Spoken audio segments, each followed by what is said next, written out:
Salam sejahtera Malaysia. Selamat pagi tuan-tuan dan puan-puan yang dihormati sekalian. Berita terkini. Masih lagi tentang Najib Razak. Wow, ini betul-betul luar biasa nih tuan-tuan dan puan-puan yang dihormati sekalian.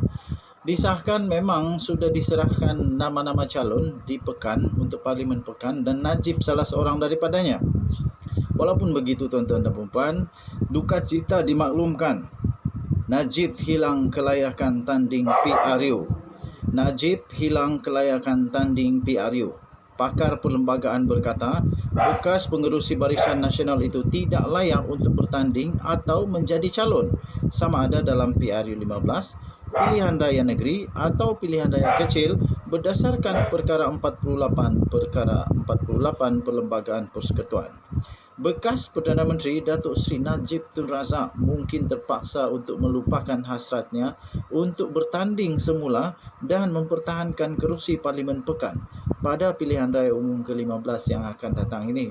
Kecuali mantan Presiden itu mendapat pengampunan diraja dalam masa terdekat, walaupun peluang berkenaan memang sangat-sangat tipis. Tuan-tuan dan puan-puan yang dihormati sekalian, apa yang saya bacakan tadi itu bukan dinyatakan oleh orang kampung, bukan juga dinyatakan oleh makcik-makcik yang suka membawang, bukan juga pakcik-pakcik yang buat meroyan, bukan. Tetapi ini dinyatakan oleh seorang pakar perlembagaan, dan pakar perlembagaan ini pula bergelar profesor. Jadi tuan-tuan dan puan-puan, walaupun semangat kamu tinggi untuk menyatakan, untuk mau supaya Najib Razak dicalonkan ke, bertanding ke, tapi menurut Profesor Madya Datuk Dr. Wan Ahmad Fauzi Wan Hussein berkata, bekas pengerusi Barisan Nasional itu memang tidak layak lagi untuk bertanding ataupun hanya untuk menjadi calon pun, sama ada dalam PRU 15, pilihan raya negeri atau pilihan raya kecil berdasarkan perkara 48 Perlembagaan Persekutuan. Katanya perkara 48/5 perkara 48/5 Perlembagaan Persekutuan menetapkan sekatan bagi seseorang yang telah dijatuhkan hukuman penjara tidak kurang daripada 1 tahun atau dihukum denda tidak kurang daripada RM2,000 Malaysia untuk dinamakan sebagai calon, dipilih atau dilantik sebagai ahli Dewan Rakyat dan Dewan Negara, kecuali dia sudah mendapat pengampunan bebas. Tuan-tuan dan puan-puan, Najib Razak bukan hanya sekadar didenda RM2,000, tetapi Najib Razak telah didenda sebanyak RM210 juta Malaysia. Ini berapa kali ganda nih. Jadi memang tiada harapan. Kedua, tuan-tuan dan puan-puan, Perlembagaan Persekutuan itu menyatakan, Perlembagaan Persekutuan perkara 48/5 itu mengatakan, kalau seseorang itu kena penjara tidak kurang daripada 1 tahun, dia pun tidak layak. Jadi tuan-tuan dan puan-puan, Najib Razak bukan di penjara 1 tahun, tapi Najib Razak di penjara 12 tahun. Jadi apa lagi yang mau? Takkan nak rosakkan perlembagaan negara Malaysia, takkan mau langgar perlembagaan negara Malaysia, takkan mau rodok saja. Jangan sampai ini jadi case study. Nanti lain kali pada masa akan datang ini akan menjadi case study yang akan menyebabkan orang-orang banduan-banduan pun boleh bertanding. Jadi kena hati-hati ya. Walaupun begitu, kalaulah dia menang dalam semakan macam mana pengampunan ke, tak apalah. Yang penting dia jangan langgar perlembagaan. Saya Twin TV channel ini, admin kepada channel ini, sangat-sangat menjunjung tinggi kepada kedaulatan perlembagaan negara Malaysia. Jangan main-main dengan perlembagaan negara Malaysia. Denyut nadi suara rakyat terus bergema di channel ini. Kita jumpa lagi. Bye-bye. Salam sejahtera Malaysia. Selamat pagi tuan-tuan dan puan-puan yang dihormati sekalian. Denyut nadi suara rakyat terus bergema di channel ini. Okey. Perkembangan politik tanah air menjelang pilihan raya umum ke-15. Pada saya PRU 15 kali ini adalah paling bersejarah, paling dramatik dan paling penting untuk ramai pihak. Terutamanya memetik semula, mengingat semula, mengimbas semula ucapan daripada Zahid Hamidi, Presiden UMNO. Dia kata kalau UMNO BN kalah pada kali ini, maka UMNO BN akan jadi lebih teruk lagi daripada sebelumnya. UMNO BN akan jadi lebih teruk, 10 kali ganda lebih teruk agaknya maksudnya daripada ketika mereka kalah di pilihan raya ke-14 yang lalu. Okey. Jadi satu demi satu parti politik buat strategi. Satu demi satu parti politik buat strategi untuk menang. Yang lawan jadi kawan, yang musuh jadi tiba-tiba jadi kawanku. Yang musuhku jadi kawanku. Yang dulunya tidak bengam, selalu berkeji-keji, sekarang terpaksa berbaik-baik.